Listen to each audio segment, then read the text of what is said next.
Buenos días. Bueno, son las 12 en punto y la idea es que empecemos porque a las 12 se están conectando todos los grupos que nos están escuchando en América Latina.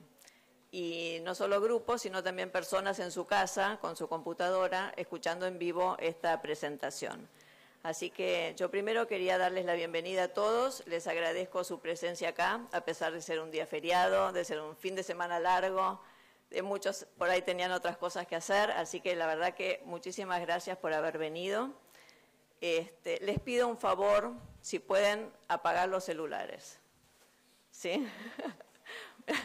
Más de uno lo busca ahora, porque siempre suena en el momento menos pensado. Así que si pueden tenerlos apagados o en vibrador, aunque sea, les agradezco mucho.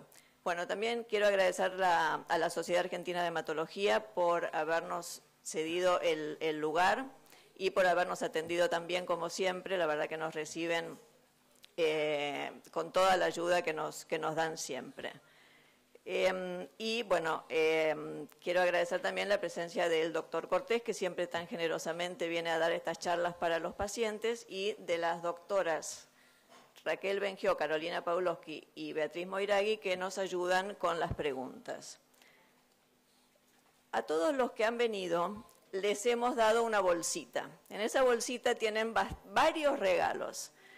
Por un lado, tienen una ficha donde van a poder escribir, si ustedes tienen preguntas para el doctor que se le van a plantear en la segunda mitad de esta conferencia, van a tener dos posibilidades: o levantar la mano y hacer la pregunta en vivo, o si prefieren la escriben y se las damos a las doctoras y ellas se la plantean al doctor. Cualquiera de las dos opciones está bien, lo que a ustedes les quede más cómodo. También tienen unas hojitas de blog para tomar nota, eso para ustedes. Tienen una lapicera, el programa con los horarios que pensamos tener, un llaverito y un pastillero. Estos son algunos regalos que nosotros damos en un programa que se llama Alianza LMC, que están los formularios ahí atrás. El que no está anotado y quiere anotarse, se puede anotar. Es un programa de apoyo para pacientes con leucemia mieloide crónica.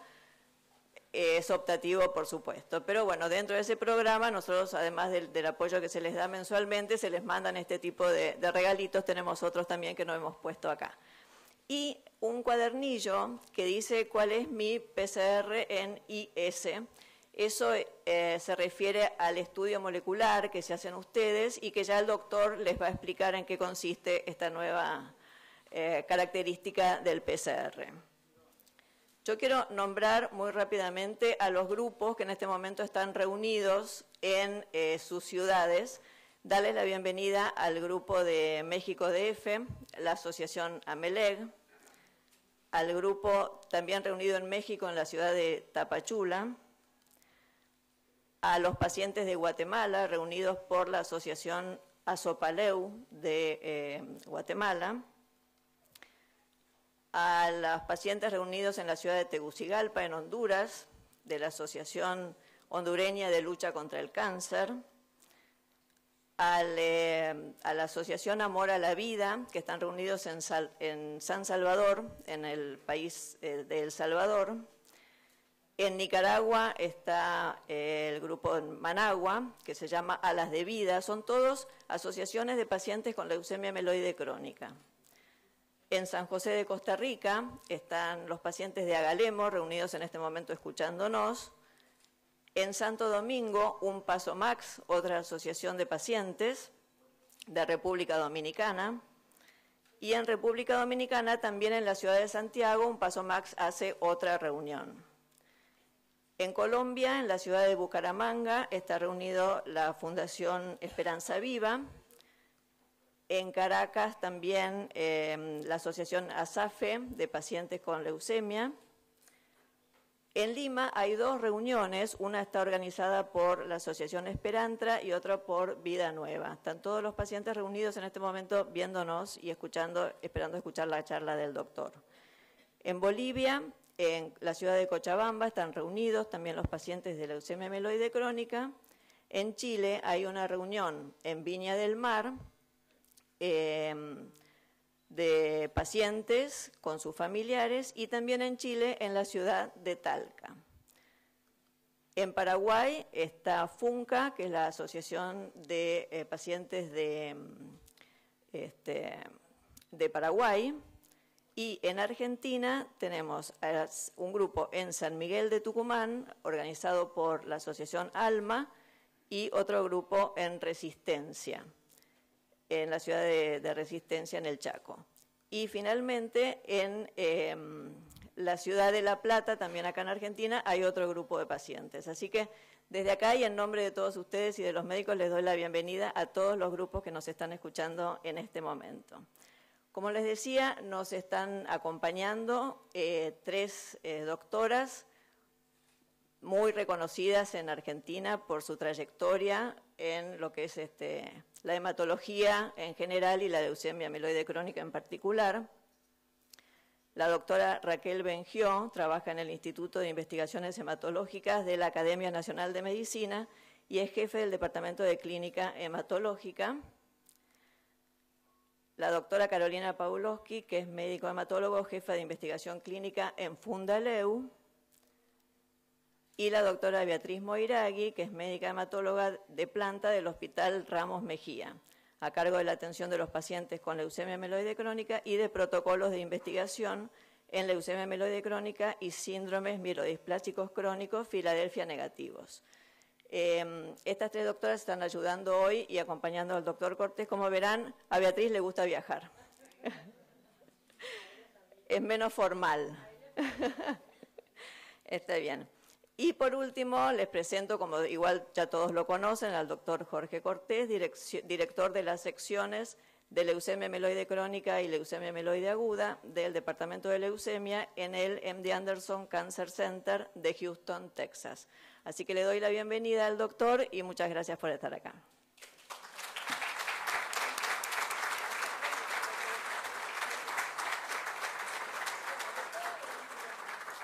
Con este pasas para adelante. Con este para adelante y con este para atrás. Muy bien, muchas gracias y buenos días a todos. Buenos días a toda Latinoamérica y bueno, y por ahí en otras ocasiones se ha unido pacientes que andan por ahí. Hemos tenido algún paciente por ahí en Japón y en Indonesia, así es que vamos a ver qué más pacientes tenemos por ahí. Me da mucho gusto ver tantas ciudades reunidas, por ahí un par de ciudades de mis paisanos, varias ciudades en Argentina, en fin. Yo, pues por cuestiones de trabajo y demás, por ahí tengo que ir a dar muchas conferencias, voy a muchos sitios, pero les diré que esta es mi actividad favorita, esta es mi conferencia que más disfruto, la que me parece más interesante, la que creo yo y espero que le saque más provecho yo mismo, porque uno aprende desde hablar con los pacientes y esa es una de las razones por las que hacemos esto. Así es que, pues mientras esto siga siéndoles interesante, atractivo, útil, lo seguiremos haciendo, ¿no? Vamos a estarlo rotando por ahí en otras partes. Y bueno, ya Inés agradeció a toda la gente que participa. Yo solamente quiero señalar de manera muy importante todo el esfuerzo que hace la Fundación Max, no solamente para esta conferencia, sino que en general para ayudar a pacientes con esta enfermedad y un ejemplo de actividad altruista, ¿no? Y obviamente la organización de este evento que es mucho depende de la Fundación Max y en particular de Inés y de Mercedes. Originalmente nuestro plan era contestar preguntas porque se han quedado muchas preguntas que no nos ha dado tiempo de contestar. Pero por ahí viendo las preguntas, ha habido un par de temas que han destacado mucho en cuanto a la frecuencia de las preguntas, así es que vamos a dar una presentación que, bueno, espero yo que sea más o menos breve, aunque luego me extiendo un poquito más, pero bueno, de estos 2 puntos. Y después vamos, como otras veces, a contestar preguntas, las más que podamos dentro del tiempo que tenemos disponible. Y bueno, si se quedan sin contestar preguntas, para la próxima vez tomaremos más de esas preguntas para que, pues tratando de que todo el mundo tenga respuesta a las dudas, a los cuestionamientos que se tienen. Estos dos puntos que han surgido con mucha frecuencia y que son temas muy actuales que es importante conocer. Uno es esto que ya nos mencionaba Inés, que es la cuestión del estándar internacional. Por ahí te recibieron un folletito de explicación del estándar internacional, pero voy a hablarles un poquito de qué es esto. Entonces voy a hablar un poco de la monitorización en general, llevándonos a qué es esto del estándar internacional. Y después, otro aspecto que mucha gente le interesa saber, preguntar, ¿qué es esto de suspender el tratamiento? Si se puede llegar a suspender el tratamiento en algún momento. Así es que vamos a hablar un poquito de estos dos aspectos y después vamos a la cuestión de preguntas. Y conforme vayamos a la plática, vayan anotando sus preguntas. Vamos a hacerlo como en otras ocasiones. Tenemos preguntas que ya tenemos desde antes, de los eventos anteriores. Vamos a tener preguntas en vivo aquí y vamos a tener preguntas que nos están llegando durante la presentación de los sitios que están unidos, que ya vieron ustedes, y algunos más de personas, individuos que están reunidos por su cuenta o con sus familias, etc. Bien, entonces vamos a empezar con esto del estándar internacional y simplemente les recuerdo, entonces, obviamente la relevancia de esto es porque estamos hablando de monitorizar la enfermedad. Ya tenemos el diagnóstico, tenemos el tratamiento, y ahora lo que necesitamos es la monitorización. La monitorización obviamente no es solamente ver cómo va la enfermedad, también tenemos la parte de la monitorización o el seguimiento del paciente más bien, es hablar de cómo está tolerando la enfermedad, vigilar varios aspectos de esto. Pero aquí me refiero específicamente a monitorizar cómo está respondiendo a la enfermedad. En cualquier enfermedad, si uno está tratando a un paciente, quiere ver que la enfermedad esté respondiendo. Si uno tiene una infección, quiere ver que la infección esté respondiendo. Si uno tiene un problema de la presión alta, uno tiene que ver que la presión esté respondiendo. Si es el colesterol, hay que estar checando el colesterol. Bueno, eso es lo que hacemos aquí con la monitorización. El objetivo de darle tratamiento es ver que la enfermedad esté mejorando, que esté respondiendo bien al tratamiento. Y entonces lo hacemos por diferentes métodos que en un momento voy a explicarles. Y entonces tenemos nuestro valor que nos va diciendo el porcentaje del Filadelfia y el PCR y la respuesta molecular y la respuesta citogenética y todo esto. ¿Y para qué hacemos esto? Bueno, el objetivo de esto no es porque queremos sacar un numerito y esto no es la lotería, de que este número gana la lotería y este pierde la lotería. Lo que queremos es porque sabemos que queremos ver qué pacientes tienen una buena respuesta, sabemos qué es lo que es una buena respuesta. Y lo más importante es que esto es una enfermedad crónica en donde sabemos que los pacientes pueden vivir muy bien por mucho tiempo y que sabemos qué tipo de respuestas se asocian con la probabilidad de que el paciente le vaya bien a largo plazo. Obviamente uno no tiene una bola de cristal para decir este paciente va a estar vivo y bien de aquí a 10 años, pero lo más cercano que tenemos a una bola de cristal es sabemos que el paciente que tiene un tipo de respuesta X es más factible que la enfermedad no regrese, más factible que viva por muchos años, más factible que no muera de la enfermedad. Entonces, eso es lo que nos interesa. Y, además, identificar al paciente en donde la respuesta no es la que uno quiere o que claramente está la enfermedad empezando a progresar, identificarlo lo antes posible para poderle dar un tratamiento diferente. Siempre en estas enfermedades, cuando uno detecta los problemas pronto, es más fácil que el otro tratamiento que uno le pueda dar al paciente funcione mejor que si uno se espera a que la enfermedad ya avanzó mucho. Muchas veces el paciente no siente nada y uno encuentra que la enfermedad ya no está tan bien. Y uno le dice al paciente, fíjese que su enfermedad está regresando, está avanzando, y el paciente, a mí me pasa, me dice, bueno, pero yo me siento muy bien. Y eso es así, y qué bueno que el paciente se siente muy bien. Pero yo quiero actuar ahí, no me quiero esperar a que el paciente se sienta mal y tenga problemas, porque ahí puede ser que ya mi tratamiento nuevo que puedo indicar, puede ser que ya no tenga el mismo efecto. Y les decía que tenemos indicadores que nos dicen que es más factible que el paciente va a estar bien después de muchos años. Por ejemplo, los pacientes les hacemos un estudio, el estudio de los cromosomas, para ver si ha desaparecido el cromosoma Filadelfia.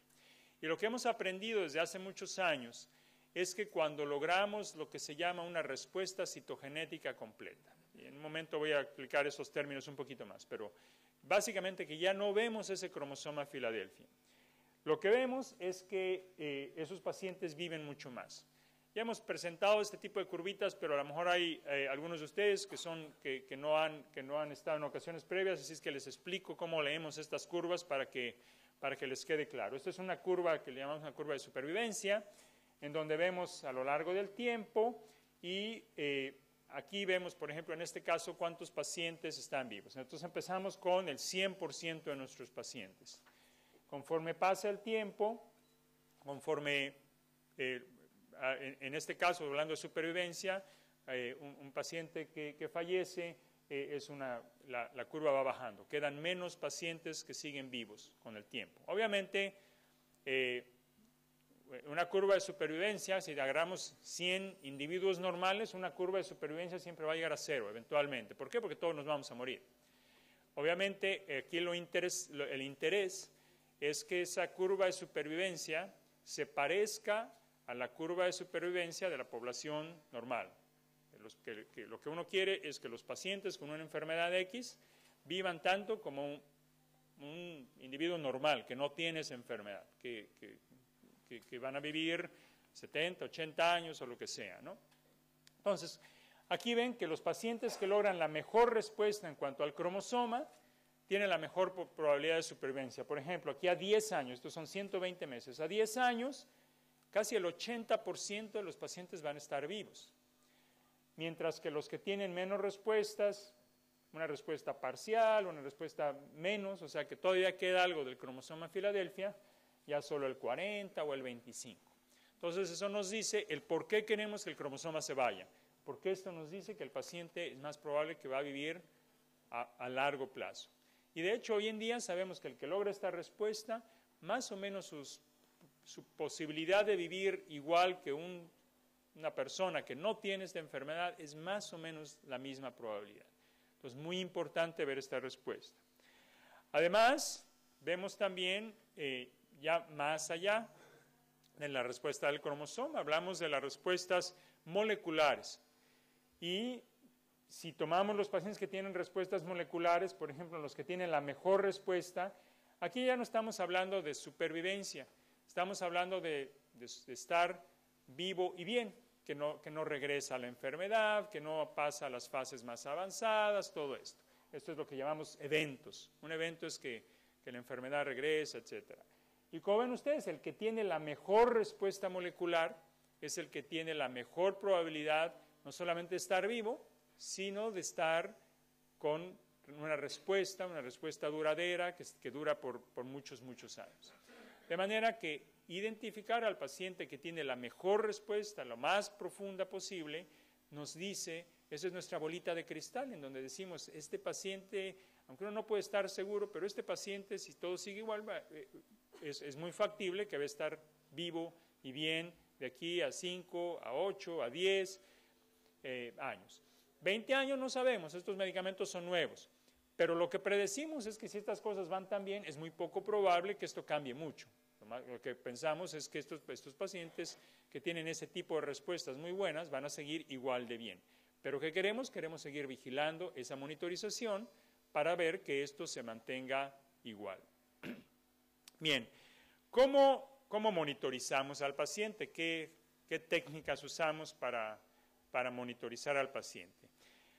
Hay básicamente, ya hemos hablado de que esta enfermedad se caracteriza por este cromosoma Filadelfia. Todo el mundo ha oído hablar del cromosoma Filadelfia. Entonces, lo que queremos es básicamente medir cuánto cromosoma Filadelfia tiene el paciente todavía después de empezar el tratamiento.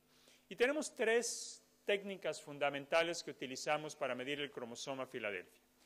Una que se llama el estudio de citogenética o el estudio del cariotipo. La otra que se llama la técnica del FISH y la otra que se llama la técnica del PCR. Todas están buscando lo mismo, pero lo hacen de manera diferente y tienen características diferentes.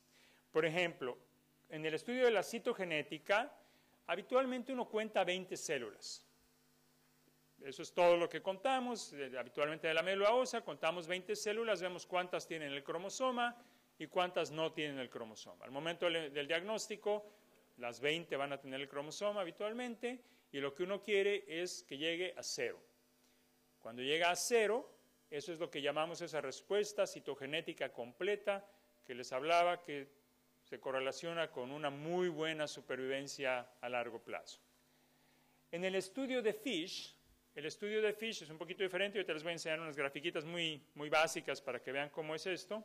Se pueden contar más células. Habitualmente contamos alrededor de 200 células. Como ustedes se imaginarán, contando 200 células es un poco más sensible, un poco más potente. Pero básicamente estamos buscando el cromosoma Filadelfia. Entonces contamos esas 200 células, vemos cuántas tienen el cromosoma, cuántas no tienen el cromosoma. Es mucho más potente entonces, es 10 veces más potente que el estudio de la citogenética. Y el PCR, aquí no contamos propiamente células, aquí las destruimos y contamos el material genético de las células. Pero más o menos, poniéndolo desde el punto de vista para entenderlo bien, es como si contáramos por lo menos 10,000, y hoy en día hablamos de los estudios más sensibles como si contáramos hasta 100,000 células. Entonces es mucho más potente todavía que los otros estudios. Este es el menos sensible, este es intermedio y este es el más sensible. Gruesamente uno podría decir que la citogenética puede encontrar una célula de leucemia entre 100 células normales, más o menos. Eso es hasta donde llega. El FISH, más o menos una célula de leucemia en 1000 normales. Y el PCR, una célula de leucemia en más o menos 100,000 normales, mucho más potente. Entonces, el FISH es como el hermano del medio, ¿no? El hermano en medio nunca es ni tan simpático como el chiquito, ni tan inteligente como el grande, le toca el asiento en medio en el coche, todo así como que... Yo creo que ya les he platicado, yo soy hermano del medio, o sea que soy un experto en estas cuestiones. Ese es el FISH, ¿no? Pero bueno, todos tienen ventajas y desventajas. Por ejemplo, el problema de la citogenética es que necesita una aspirada de médula ósea. Y bueno, ya todos sabemos que es un estudio muy útil, nos da información muy útil, pero es doloroso, es molesto, es difícil incluso la realización para el médico. Es mucho más difícil hacer una médula ósea que tomar sangre. Mientras que estos dos se pueden hacer en la médula ósea, pero también se pueden hacer en la sangre. Y eso tiene muchas ventajas. Ahora, no todo es malo para la citogenética. La citogenética nos muestra todos los cromosomas que tenemos, 46 cromosomas, nos deja ver todos, porque hay veces que hay alteraciones en los otros cromosomas, y eso en algunas situaciones es importante de saber. Mientras que estos otros, aquí uno ve que este es el cromosoma 22, este es el cromosoma 9, y si alcanzan a ver, este 22 está más chiquitín que este, y este 9 está un poquito más larguito. Es esa translocación. Pero ya ven que esto no está fácil, o sea, se necesita mucha experiencia, y bueno, la gente que lo hace bien los puede identificar. Pero si aquí, por ejemplo, hubiera un problema con el cromosoma 8, lo que sea, también lo podemos detectar. Entonces, tiene sus ventajas y ciertamente en algunas circunstancias, de todas maneras, necesitamos hacer una médula ósea porque queremos ver todo. Cada vez hacemos menos médulas óseas, pero tienen su papel, tienen su importancia.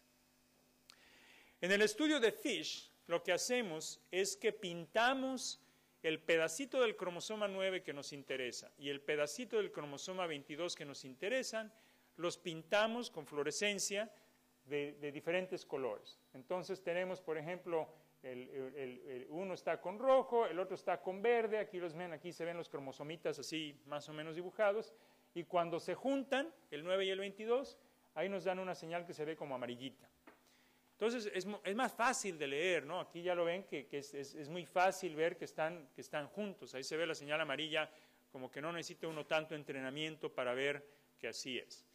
Entonces tiene también esa ventaja, que es un poquito más fácil. Tiene problemas técnicos para hacer esto, ya se imaginarán, es una cuestión de laboratorios que tienen mucha experiencia. Y finalmente, bueno, les comentaba que este estudio se puede hacer en la sangre o en la médula ósea, y los resultados son más o menos iguales. Aquí tenemos, por ejemplo, si hacemos el estudio en el mismo paciente, habitualmente no lo hacemos, pero esto es cuando estábamos aprendiendo de estas cosas, dijimos, bueno, vamos a hacer el estudio en la sangre y en la médula ósea al mismo tiempo, y ver si nos dan los resultados lo mismo, ¿no? Para entonces decir, bueno, esto lo podemos hacer en la sangre. Y efectivamente, alguno da un poquito más arriba, otro un poquito más abajo, pero en términos generales, si tiene 20, más o menos nos da 20, y si tiene 40, más o menos nos da 40, o sea que se correlaciona muy bien. Por eso lo hacemos entonces habitualmente en la sangre periférica. ¿Por qué? Porque si la muestra no fue buena, si lo quiero repetir más pronto porque me queda una duda o lo que sea, obviamente es más fácil repetir, volver a tomar una muestra de sangre.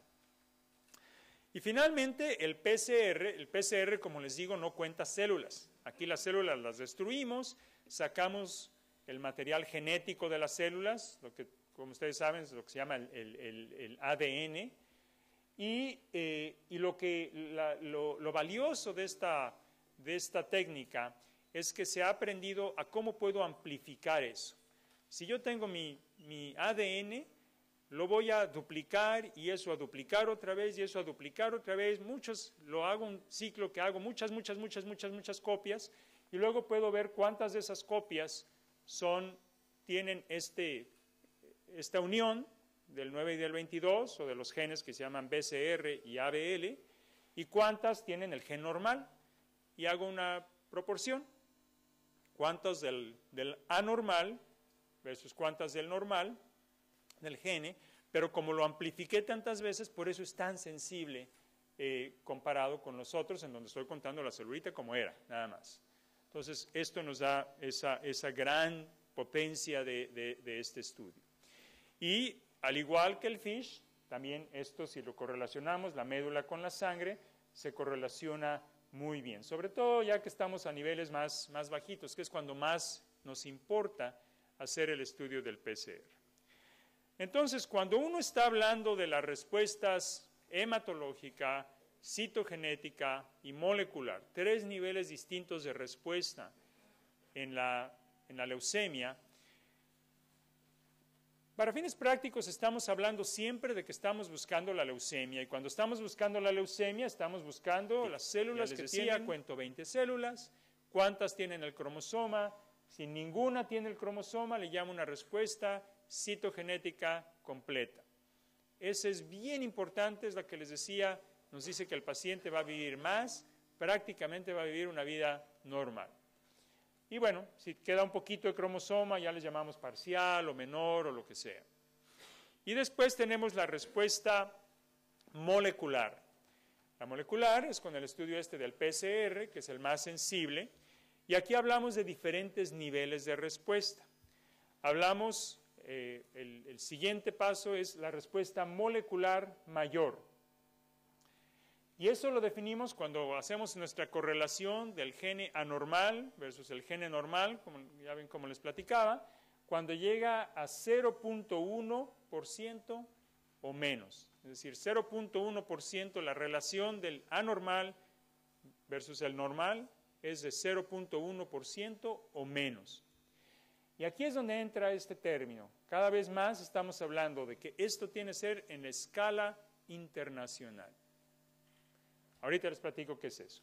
Y después de que llegamos a esto, cada vez nos interesa ver, nuestras técnicas están siendo mejores, y ahorita vamos más profundo. Vamos a lo que llamamos la respuesta molecular 4, la 4.5, la respuesta molecular 5, algunas veces le llamamos respuesta molecular completa o enfermedad indetectable. Ahorita les explico qué quiere decir esto. Pero muy importante, estamos ahora hablando de esta escala internacional. ¿Qué es esto de la escala internacional? Bueno, una forma de explicar esto es si yo les dijera, bueno, ¿cuál es la temperatura en mi ciudad? Y por ahí alguno de ustedes me dice, bueno, son 28 grados. Ah, muy bien. Bueno, la pregunta es, ¿son grados Celsius o centígrados o son grados Fahrenheit? Resulta que aquí ustedes lo miden en grados centígrados, 28 grados, uno se le antoja ir a la playa. Pero yo, en Estados Unidos, la gente usa el Fahrenheit. 28 grados es abajo del nivel de congelación. Entonces, ¿de qué estamos hablando? O sea, yo no puedo decir, yo tengo 28 grados, yo tengo 28 grados y nos llevamos la misma ropa. No, pues ya vamos a morir de frío. Y ustedes con la chaqueta y todo esto, la campera, como dicen aquí, pues le va a dar calorcito, ¿no? Entonces, lo que uno necesita es, cuando sabe uno que está usando escalas diferentes, hace uno una conversión. Y bueno, esto lo aprendimos en la secundaria por ahí, que si tenemos los grados, si tenemos los grados centígrados, si tengo grados Fahrenheit, para convertirlos en centígrados, esto es lo que yo hago para decirle a mi mamá cómo está la temperatura allá en mi pueblo. Le digo, mira, quítale 32 y luego lo multiplicas por 5 y lo divides entre 9. Bueno, claro, hay maquinitas que le da uno eso fácil, ¿no? Pero bueno, uno hace una formulita así para convertirlo de uno al otro y decir, ok, bueno, esto está haciendo frío o está haciendo calor. Esto es en temperatura. Bueno, ahora imagínense que alguno de ustedes está haciéndose su estudio del PCR, y así era como esto era hace mucho tiempo, y todavía sigue siendo, esto es algo en evolución. Pero ahora imagínense que está alguien haciéndose sus estudios en el laboratorio X, laboratorio número 1. Y de repente otro día, por alguna razón, viaja o lo que sea, o se cambia de ciudad y ahora se lo hace en un laboratorio número 2. Y bueno, lo que empezamos a aprender es que los resultados no eran idénticos. Y más o menos se parecían, pero no eran idénticos. Y entonces el paciente se hacía el resultado por acá y le salía un valor tal. Y luego se le iba por acá y le salía más bajo y decía, mira qué bien, voy mejor. Y luego regresaba al laboratorio 1 y le salía alto otra vez, decía, caray, ya me subió, estoy mal. Y lo que vimos es que esto era una variabilidad del estudio, no necesariamente un cambio en la enfermedad. Esto, poniéndolo en manera gráfica, nos quería decir que si tomábamos al paciente, le tomábamos el mismo día una muestra y la dividíamos en 2. Le tomábamos una muestra, la mitad la mandábamos al laboratorio 1, la mitad la mandábamos al laboratorio 2. Nos daba esto. Digamos que este es el laboratorio 1, el verde, y el rojo es el laboratorio 2. Vemos que gruesamente los dos nos van mostrando diferentes valores y se parecen, pero constantemente el laboratorio 2 nos da resultados más altos. Es la misma muestra. Lo único que tenemos es que los reactivos, las técnicas, todo esto son un poquito diferentes y entonces nos están hablando de diferentes valores. Esto dificulta obviamente entendernos cuando hablamos cuando a mí me platica un paciente, fíjese que me encontraron tantos, ¿cómo ve mi respuesta? Bueno, si yo no sé si es en esta o en esta, yo puedo decir, bueno, este paciente aquí tiene una respuesta molecular mayor. ¿Se acuerdan que dije que 0.1 o menos? Bueno, pero en el otro laboratorio está acá, no tiene una respuesta molecular mayor. ¿La tiene o no la tiene? Entonces lo que hicimos fue decidir, bueno, hay algunos laboratorios que se han dedicado a hacer esto para estandarizar a todos los laboratorios, han hecho su técnica muy, muy bien, y entonces uno intercambia muestras de ejemplo nada más, con ese laboratorio para ver cómo convertir los resultados de uno al otro, para que entonces, ajustándolos con un factor de conversión, ya nos estemos hablando de lo mismo. Y así si un paciente un día se lo toma acá y otro día se lo toma acá, o si yo estoy hablando con alguno de mis colegas aquí argentinos, si yo estoy hablando allá, estamos hablando de lo mismo. Ya no estamos hablando Fahrenheit versus centígrados, ya estamos hablando de una temperatura estándar y entonces ya sabemos si hace frío o si hace calor. Eso es la escala internacional. Por ejemplo, esto es lo que sucede en mi institución. En mi institución hicimos todo este relajo y mi factor de conversión es 0.35. ¿Qué quiere decir esto? Vamos a suponer que tengo yo un paciente que mi laboratorio me dice, el resultado de tu paciente es 0.56. Entonces, yo lo que hago es multiplico mi resultado por 0.35 y me da que en la escala internacional mi paciente tiene 0.19. Este factor de conversión varía de laboratorio a laboratorio, cada quien tiene el suyo. Algunos son arriba de 1, otros son abajo de 1, y esto ni es ni bueno ni malo, nada más es estandarizarse. Entonces, para que yo, la respuesta molecular mayor es 0.1. Entonces, ¿qué valor necesito para que multiplicado por 0.35 me dé 0.1? Y aquí estoy metiéndoles álgebra y toda la cuestión, ¿no? Pero bueno, lo que necesito hacer yo es dividir esto y para mí un paciente que me dice en el laboratorio tiene 0.28, ya sé que eso es convertido a la escala internacional, me va a dar ese 0.1. Entonces, esto es lo que nos da la escala internacional, esta estandarización para que no importa en qué laboratorio lo haga uno, estamos hablando el mismo lenguaje. Eso lo tenemos ya muy claro en otros estudios. Por ejemplo, si ustedes toman su hemoglobina en este laboratorio, bueno, esto hace mucho que lo hacemos y ya está muy estandarizado. Pero este es un estudio que es más o menos nuevo y estamos empezando a hacer esto. Pero ya vamos muy avanzados. Hay muchos laboratorios aquí en Argentina que ya están estandarizados, en diferentes países del mundo, de los que están conectados, ya tenemos esa estandarización. No todos, pero ahí va poco a poquito. Bien, también es algo importante que entendamos que estas respuestas se correlacionan una con otra. Estamos hablando, como ya les decía, de lo mismo. Entonces, tenemos aquí nuestro recuento sanguíneo, que nos habla de la respuesta hematológica, el cromosomas, que nos habla de la respuesta citogenética, y el PCR, que nos habla de la respuesta molecular. Cuando yo tengo una respuesta hematológica, bueno, ya está mejor, pero todavía nos queda mucha enfermedad. Después hacemos lo de los cromosomas. Cuando llego a la respuesta citogenética completa, ya tengo mucho menos enfermedad que acá. Eso está mucho mejor, pero todavía nos queda mucha enfermedad. Pero ojo, que cuando uno tiene una respuesta hematológica completa, todavía está lejos de una respuesta citogenética completa. Todavía estamos lejos. Y luego vamos a la respuesta molecular.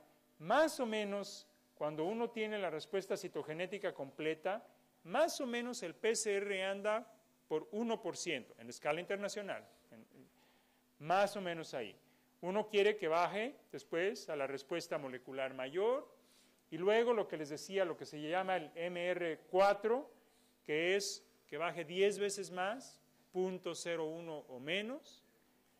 Luego lo que llamamos el MR4.5, 0.0032 o menos.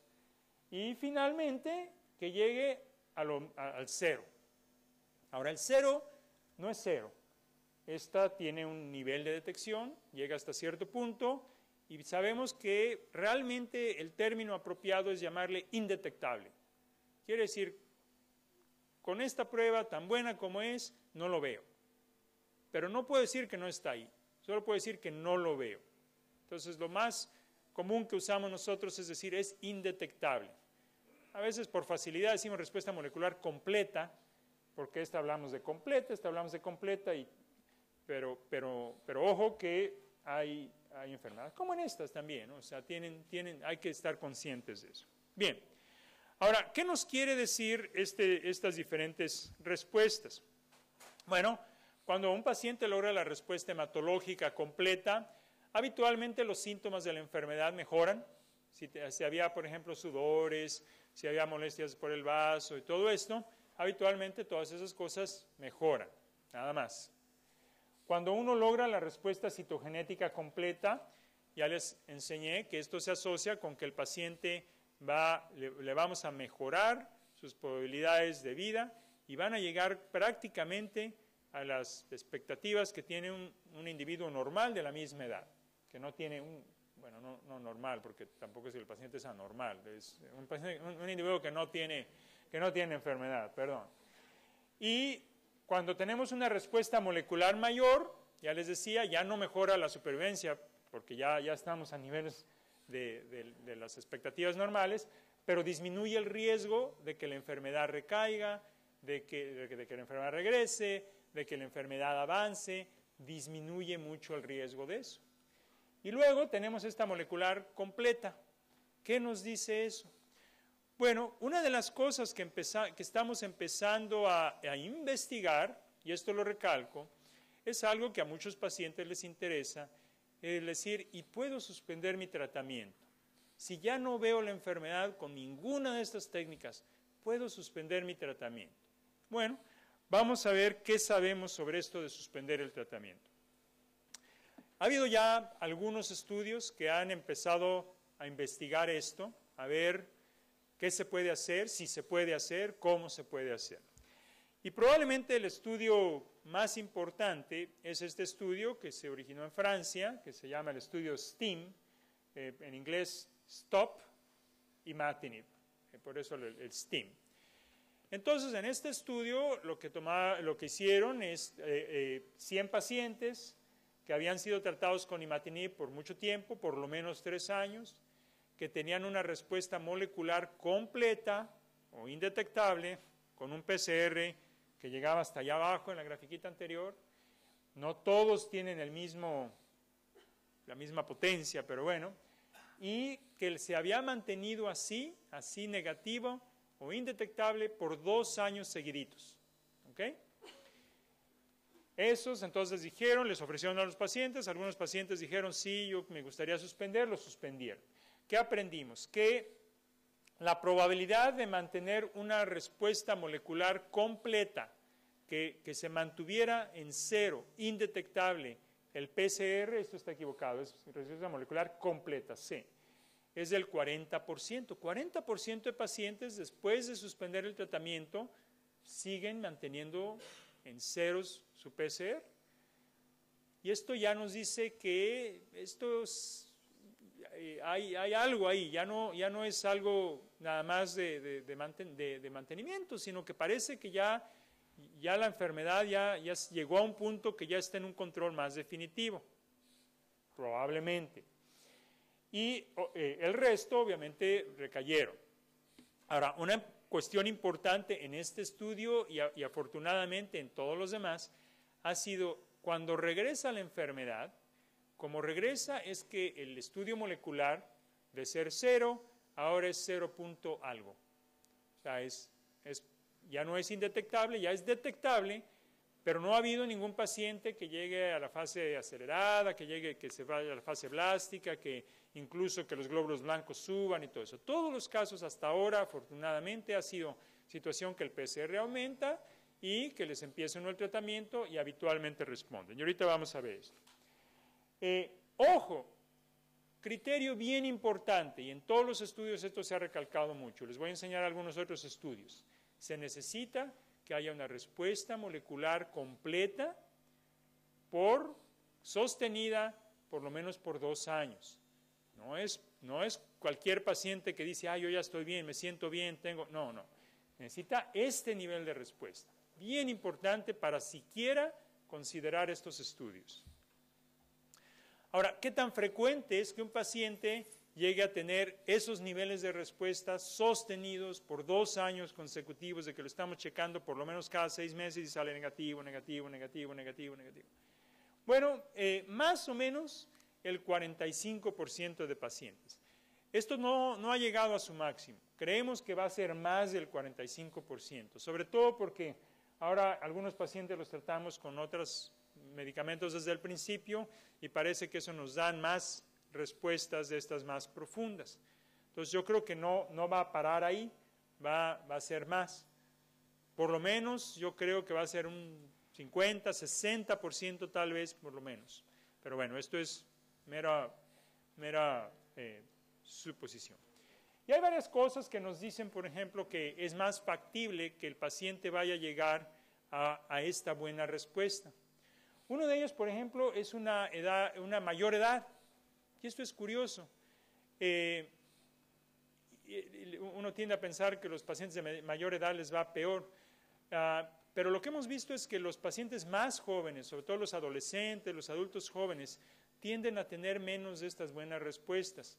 Y parece ser que una de las razones es porque se les suele olvidar más frecuentemente el medicamento.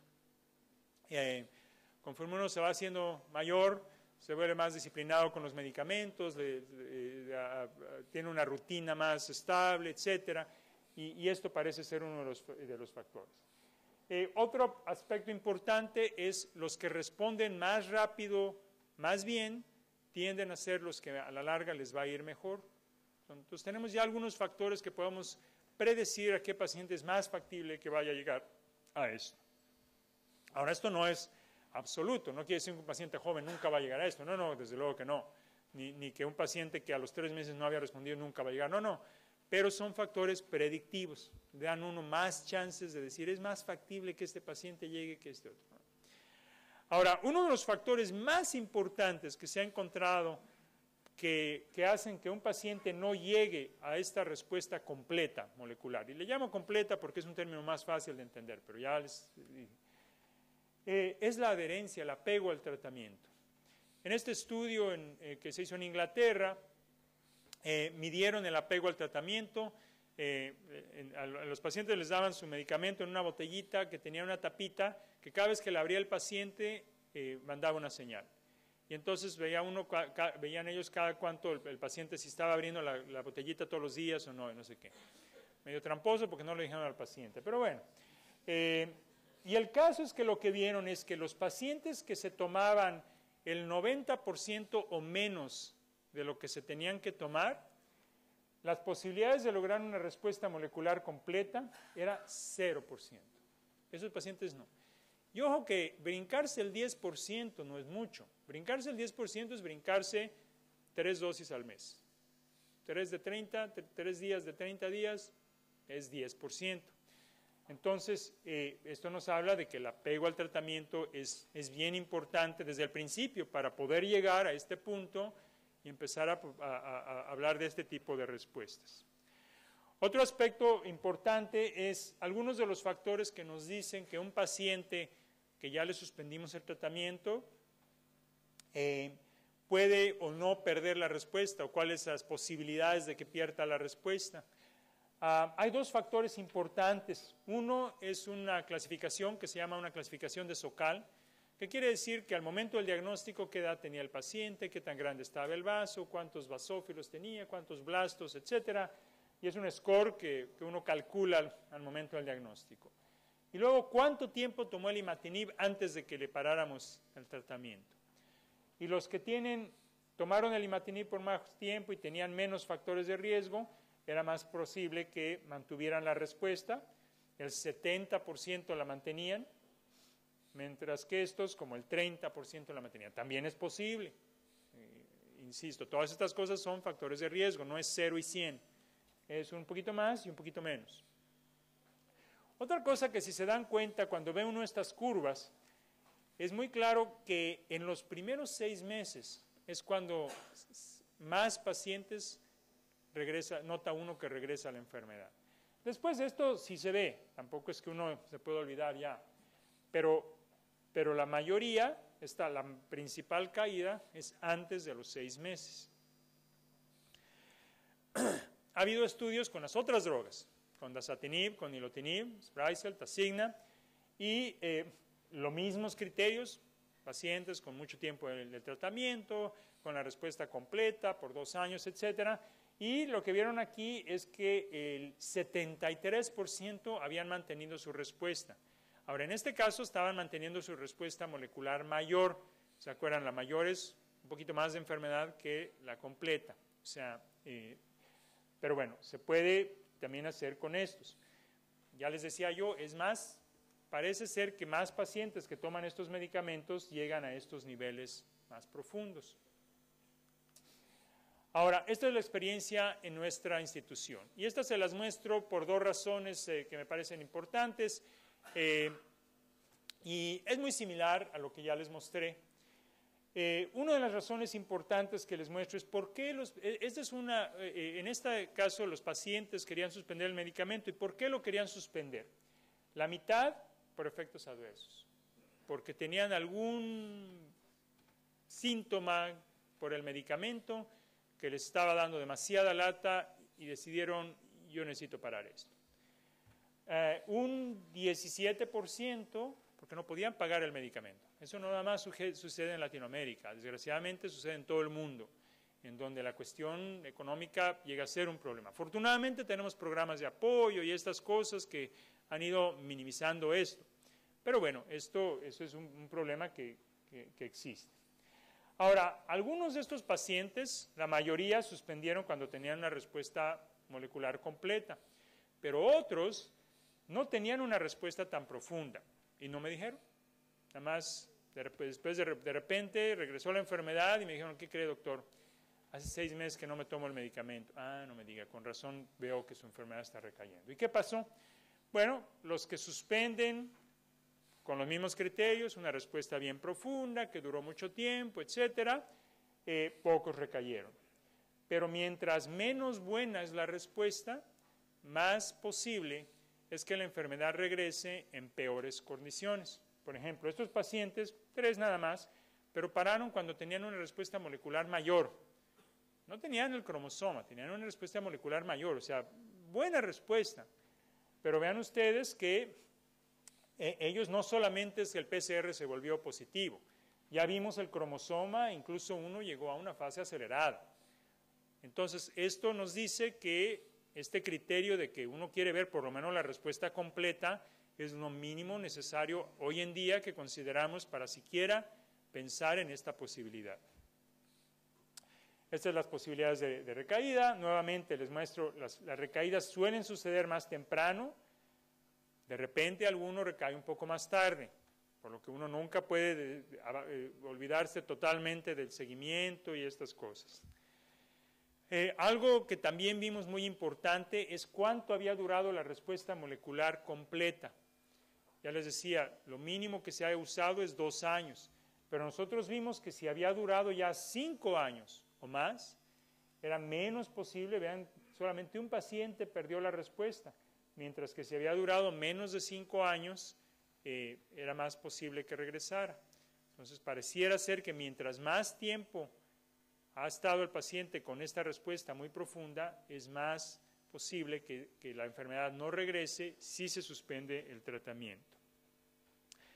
Ahora, ¿qué sucede cuando regresa la enfermedad? Pues es una pregunta, ¿no? Bueno, y si regresa, ¿qué va a pasar?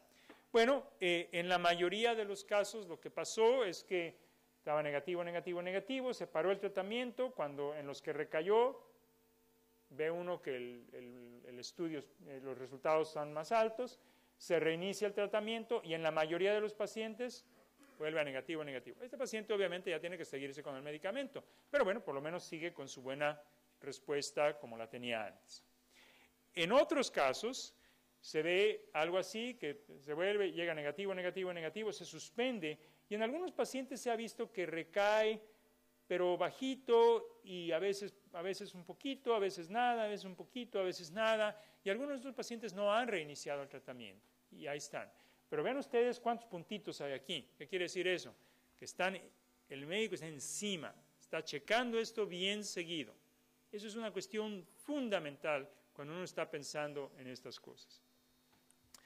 Y aquí les muestro muchos estudios que han hecho esto, vean que la mayoría vuelven a regresar cuando reinician el tratamiento a una respuesta molecular completa. Otros no, pero la mayoría mantienen una buena respuesta molecular, por lo menos mayor.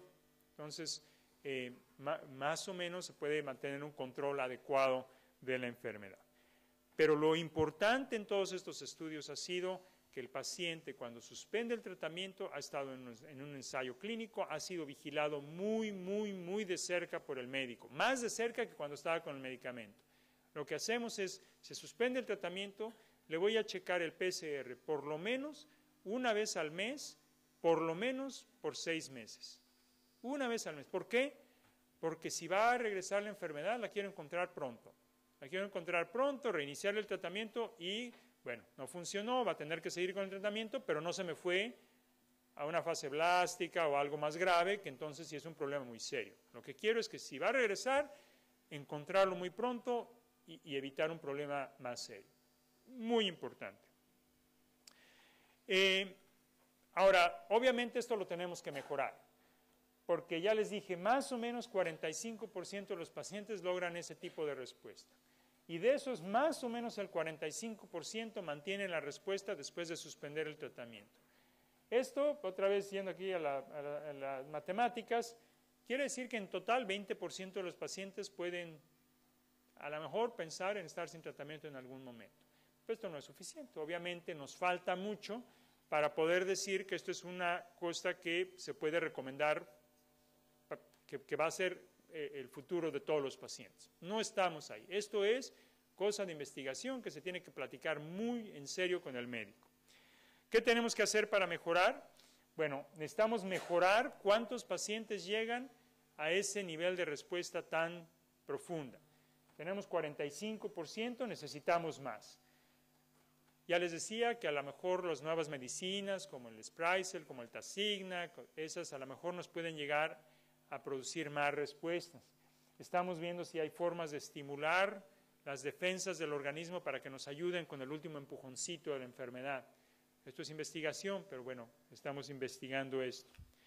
Necesitamos que menos pacientes recaigan. Si ahorita un 50-60% de los pacientes regresa a la enfermedad cuando suspendemos el tratamiento, uno quisiera que fuera menos del 10%. Nuevamente, a lo mejor otras medicinas, estimular las defensas, etc. Otra cosa que nos preocupa es que todavía no tenemos suficiente seguimiento. Yo no puedo decir que estos pacientes, la enfermedad no va a regresar después de 10 años. Esto no lo puedo decir porque estos son estudios muy nuevos. Y esto lo único que necesitamos es paciencia, darles más tiempo y hacer estas cosas siempre bajo mucha vigilancia, en ensayos clínicos, muy apegados al médico, para saber bien cuál es la magnitud del problema o no. Y finalmente, el problema de que en este estudio inglés, por ejemplo, el 25% de pacientes se tomaban menos del 90% del medicamento y por lo tanto no llegaban a ese punto muy, muy bajito. ¿Qué necesitamos? Bueno, mejorar los efectos adversos. Muchas veces es porque el paciente no se siente bien y por eso no se lo toma. Necesitamos tener un mejor diálogo paciente-médico para ver qué es lo que está pasando, cómo podemos ayudar. Necesitamos apoyarnos con estos recursos que existen para buscarle el medicamento al paciente. Muchas veces existe el recurso y el médico no lo ha informado al paciente o el paciente no ha buscado la ayuda, en fin, hay que buscar esos recursos. Tal vez no solucionan el 100%, pero hay recursos en todos los países, hay mecanismos de apoyo. Esto es, por ejemplo, un estudio hecho por pacientes en donde investigaron y por qué nos brincamos el medicamento.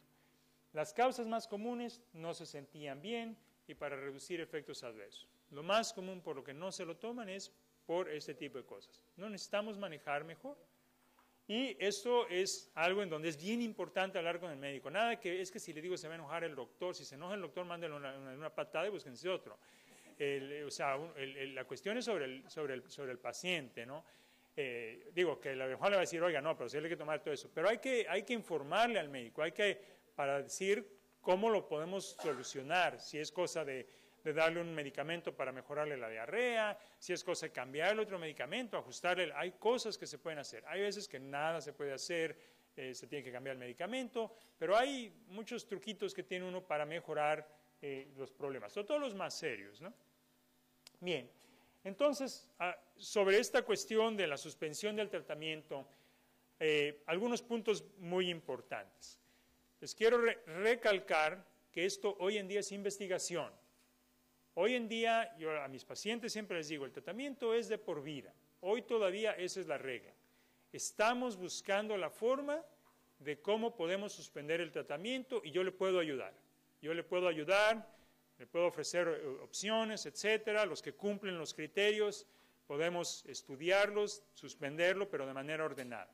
Esto no quiere decir que estamos ya decididos a que todo el mundo va a suspender el tratamiento, para nada.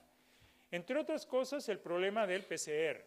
Uno tiene que estar seguro que el resultado es negativo en un estudio que es lo suficientemente profundo para decirme que hay muy poquita enfermedad. Acuérdense que si hay más enfermedad, el regreso de la enfermedad es más grave. Entonces, eso uno tiene que tener cuidado. Acuérdense que no todo el que estaba negativo, cuando suspende el tratamiento y luego lo vuelve a reiniciar, vuelve a estar negativo. Uno tiene que estar consciente de eso. Ahora, estos pacientes están bien controlados, pero a algunos pacientes les puede molestar el hecho que yo era negativo y ahora soy positivo, bajito, pero positivo, y a mí me gustaba más ser negativo. Entonces, eso todavía es una cuestión que estamos trabajando, cómo hacer para que todos se mantengan negativos. Nos falta seguimiento a largo plazo. Estas recaídas a veces se pueden dar muy tarde. Y como ejemplo, pacientes que hemos dado un trasplante hace más de 10 o 15 años, estos chipotitos quieren decir pacientes que recaen después de un trasplante. Y vean aquellas aquí 10, 15, 20 años, de repente se ve una recaída después de trasplante. Poquitas, muy poquitas, pero se ven. Entonces, uno tiene que estar encima. ¿Qué quiere decir esto? Si uno va a suspender el tratamiento, no es para olvidarse de ver al médico, de ya no necesito tomarle la sangre. No. Uno tiene que seguir con el mismo apego al seguimiento. Se podrá haber librado uno de la enfermedad, pero no el médico. Uno tiene que seguir vigilándolo para la posibilidad, y sobre todo que hoy en día no tenemos esa información de 10, de 15, de 20 años, para ver que esto siga bien. Y finalmente, entonces, con este aspecto de la suspensión, que insisto es una cuestión en investigación, y no lo puedo recalcar suficiente, es una cuestión en investigación, pero es muy importante acordarse que su plan de suspensión del tratamiento empieza hoy. Y empieza hoy si es que no ya empezó antes. ¿Qué quiere decir eso? Bueno, el que se toma bien el medicamento, que está manejando todo perfecto y todo eso, es el que va a tener más chances a llegar a la situación en donde uno puede considerar, hablando con su médico y todo esto, la posibilidad de suspender el tratamiento. Entonces, esto es un trabajo que empieza desde el principio, no a los 5 años decir, bueno, yo ya me cansé, ahora ¿cómo le hago para suspender el tratamiento? Y si no me lo he estado tomando bien, a lo mejor nunca voy a llegar a esa situación en donde es una opción para mí. Que nos habla del apego al tratamiento. La suspensión no es para todos. No es para todos porque no todos llegan a esos criterios y porque hay pacientes que les importa mucho suspender el tratamiento y hay pacientes que prefieren mantenerse con su tratamiento, seguir, no buscarle y todo eso. Y está bien. Ni uno está bien, ni el otro está mal, y no, o sea, eso es lo que el paciente se sienta cómodo, no es que le está uno recomendando a todo el mundo, todo lo tienen que parar después de tanto tiempo, ni que uno diga, nadie lo puede parar, no, nos interesa buscar cómo pararlo, pero eso es cosa del paciente. Entonces, no es cuestión para todo, esto es algo que es muy importante discutirlo con el médico. Siempre hablarlo con el médico, oiga, mi situación, cómo la ves, se puede, no se puede, le platico lo que a mí me preocupa, qué me dice, esto hay que estarlo discutiendo y además continuamente, porque a lo mejor hoy pienso que no y mañana pienso que sí, esto es una discusión continua y planearlo y comentarlo con el médico. Nunca parar el medicamento, nada más decir, bueno, a Cortés dijo que se puede parar en algunos pacientes, bueno, lo va a parar. No, esto decir con su médico, decir, bueno, esto de la suspensión, cómo lo hacemos y todo eso, porque acuérdense, hay que entonces una vigilancia bien de cerquita, una vez al mes, por 6 meses, una vigilancia muy de cerca, más de cerca que cómo lo estaban haciendo cuando estaban ya muy tranquilos con una buena respuesta. Al menos al principio, después poco a poquito va bajando otra vez, pero muy importante. Entonces no es nada más de decir, bueno, ahí va, sino hay que minimizar el riesgo y este seguimiento muy estrecho después de la suspensión. Entonces, y esta fue una frase que les puse la vez pasada, pero se aplica, como ven, en todos los sentidos. Este es un beisbolista allá muy famoso en los Estados Unidos, de los Yankees de Nueva York, se llamaba Yogi Berra, un tipo muy buen catcher, pero además muy pintoresco, y decía que si uno no sabe a dónde quiere ir, acabará en otra parte. Es justo lo que les decía, desde el inicio del tratamiento es bien importante que uno haga lo máximo para tener la mejor respuesta, para llegar a no tener enfermedad. Si en algún día puedo pensar en suspender el tratamiento, lo que hago desde el principio impacta lo que va a pasar 5 o 10 años después y mucho más allá. Entonces hay que fijarse sus metas, aclarar muy bien cuál es mi enemigo es la enfermedad, eso es lo que voy a vencer, mis aliados son los estudios, la pastilla, el médico, y hay que utilizarlos bien, hay que acercarse bien a ellos para lograr sus metas. Muy bien, con esto termino y vamos a pasar a la cuestión de las preguntas. Muchas gracias.